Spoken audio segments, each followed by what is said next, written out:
ये कल्याण की इच्छा से बड़ा अच्छा प्रश्न किया है। राजन, इस संसार में प्रत्येक घर में हर दिन 5 तरह की हत्याएं होती है। ध्यान से सुनना आप, हर घर में 5 तरह की हत्याएं होती है नित्य। कहां कहां? पहला बताया झाड़ू लगाने, बुहारी लगाने में, दूसरा जल रखने के स्थान में, तीसरा चक्की चलाने में, ओखली में और भोजन बनाने में। इन 5 स्थानों पर घर में, हर घर में प्रतिदिन 5 स्थानों पर हत्या होती है। और इन हत्या का दोष किसको लग रहा है? जो उस घर में रहते सबको लग रहा है। तो इसके लिए क्या करें? आज से सब बंद, सब बंद। आज से भोजन बनाना बंद, कचरा निकालना बंद, पानी भरना बंद, बुहारी लगाना बंद, सब काम बंद। अब मेरी बहनें तो बड़ी प्रसन्न हो जाएंगी कि वाह महाराज, सब काम हमारा ही, हम फ्री, हम तो आनंदित हो जाएं। तो इसके लिए क्या करना है? क्या करें इसके लिए? इसके लिए भागवत जी में निर्देश है कि अपने को बंद नहीं करना है, अपने को कर्म को भक्ति बनाना है। कर्म को, जो काम करो उसको भक्ति बनाना है। कैसे? जैसे आप कचरा निकाल रहे हो, कचरा निकालने में मन में भाव रखो कि हम कचरा निकाल रहे हैं। क्यों निकाल रहे हैं? कि न जाने किस मार्ग से, न जाने किस रास्ते से भगवान सांवरिया सेठ आ जाए और रास्ते में आएंगे तो उनको कंकड़ पत्थर न चुभे, इसलिए हम यहां पर बुहारी लगा रहे हैं, इसलिए हम यहां पर कचरा निकाल रहे हैं। ये भाव रखो। अगर आप पानी भर रहे हो, न जाने भगवान आ जाए, उनके जलपान के लिए हम जल भर रहे हैं, न जाने किस दिन भगवान आ जाए तो उनके भोजन के लिए हम, उनकी प्रसादी के लिए हम भोजन बना रहे हैं। बुहारी लगाओ तो भी इसी भाव से लगाना। मेरी बहनों, कचरा जब भी निकालो तो इस भाव से लगाना। और मेरी बहनों, आप जब भी कचरा निकालो तो कचरा निकालते समय एक बात का आप ध्यान रखना कि कचरा निकालने के बाद वो जो आप झाड़ू फेंकती हो ना, वो फेंकना नहीं है। हंजवारी फेंको आप। क्या करती है मेरी बहनें? पूरे घर में ऊपर नीचे, 2 मंजिल 3 मंजिल, बाहर सब जगह कचरा निकाला। और कचरा भी क्या निकाले हमारी बहनें, आप देखो, पटवारी साहब का इंस्टेप फेल हो जाए पर मेरी बहनों का अंदाज कभी फेल ना होता है, फेल नहीं होता है। बिल्कुल आधे रास्ते में ही कचरा निकालती है, क्योंकि आधे से उधर पड़ोसी का होता है। देखना आप, बिल्कुल आधे में, बिल्कुल उन पटवारी साहब का इंस्टेप फेल हो जाए पर इनका अंदाज फेल नहीं हो, ऐसा कचरा निकाले। ठीक है, कोई बात नहीं, आपको जैसे कचरा निकालना आप निकालो, पर कचरा निकालने के बाद झाड़ू फेंकना नहीं है। मेरी बहनें करती हैं, पूरे घर में कचरा निकाला, फिर एक लंबी सी सांस लेगी, हाँ, झाड़ू को ऐसे फेंक देती है। तो झाड़ू को ऐसे फेंकना नहीं है। क्यों? क्योंकि ये लक्ष्मी का स्वरूप होता है। झाड़ू जो होता है ना, ये लक्ष्मी का स्वरूप होता है। दशा माता के दिन दशा सुधारने के लिए 10 झाड़ू लाने का विधान है। इधर लाते हैं कि नहीं लाते? दशा माता के दिन इधर नहीं लाते, हमारे उधर लाते हैं।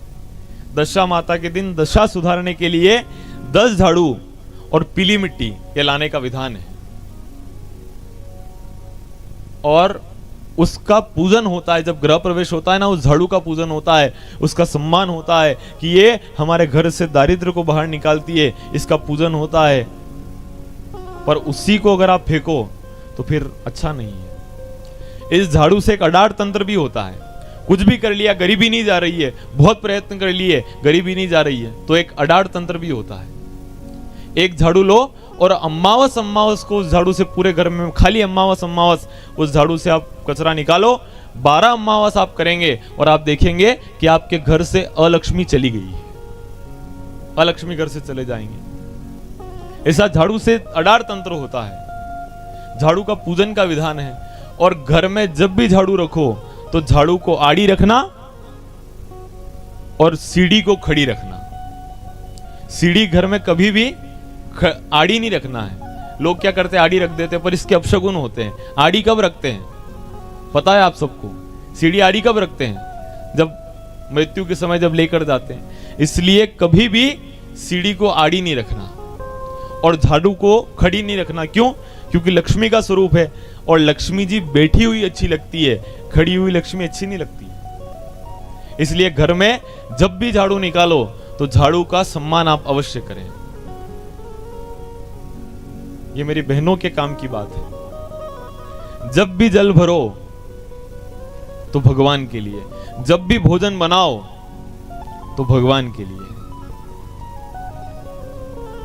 और भगवान खाते हैं कि नहीं खाते, इसका उत्तर ढूंढने में धर्म संप्रदायों में बढ़ गया है। भगवान खाते कि नहीं खाते, इसी का उत्तर ढूंढने में धर्म संप्रदाय में बढ़ गया है। कोई ये पंथ, कोई ये पंथ, कोई ये पंथ, कोई ये पंथ, सबने अलग अलग पंथ बना लिए। तो क्या भगवान खाते हैं? बिल्कुल खाते हैं। अगर भाव से खिलाने वाला हो तो मेरा सांवरिया सेठ आज भी खाता है। अगर खिलाने वाला हो तो खाता है। अब खिलाने वाला हाथ वैसा है नहीं तो भगवान थोड़ी खाएगा फिर। आप अनुभवियों ने कहा है, मुखम मुखम पवित्रम यदि राम नामम, हस्तो पवित्रम यदि पुण्य दानम। अगर हम इन हाथों से कुछ दान करें तो हाथ पवित्र होते हैं। अब हाथ पवित्र है तो भगवान प्रसाद ले लें, भगवान जीम ले, पर हाथ पवित्र नहीं है। इन हाथों से सारे गलत काम कर दिए पर अच्छा काम नहीं किया, तो अपने को इन हाथों से अच्छा काम करना है। धर्म संप्रदाय में बढ़ गया खाली इसका उत्तर ढूंढने में कि क्या भगवान खाता है, क्या भगवान खाता है। बहुत सारे पंथ हो गए, कोई ये पंथ है, कोई वो पंथ, कोई ये पंथ, सबने अलग अलग पंथ बना लिए।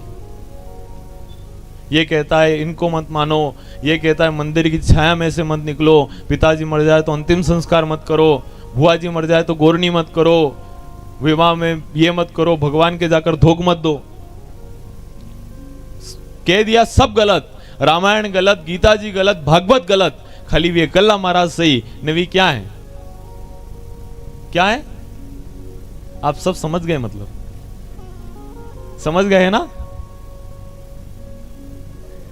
तो भैया अब समय रहते समझ जाओ, ये पंथ संप्रदाय की लड़ाई कब तक होती है पता है आपको? कब तक? बोलना आप मेरे साथ। जब तक काची खींचड़ी, जब तक काची तब तक खदबद होए, तब तक खदबद होए। सूरदास सीझा पछे, सूरदास सीझा पछे। खदबद करे न कोई, खदबद करे न कोई। बोलिए सदगुरु महाराज की जय।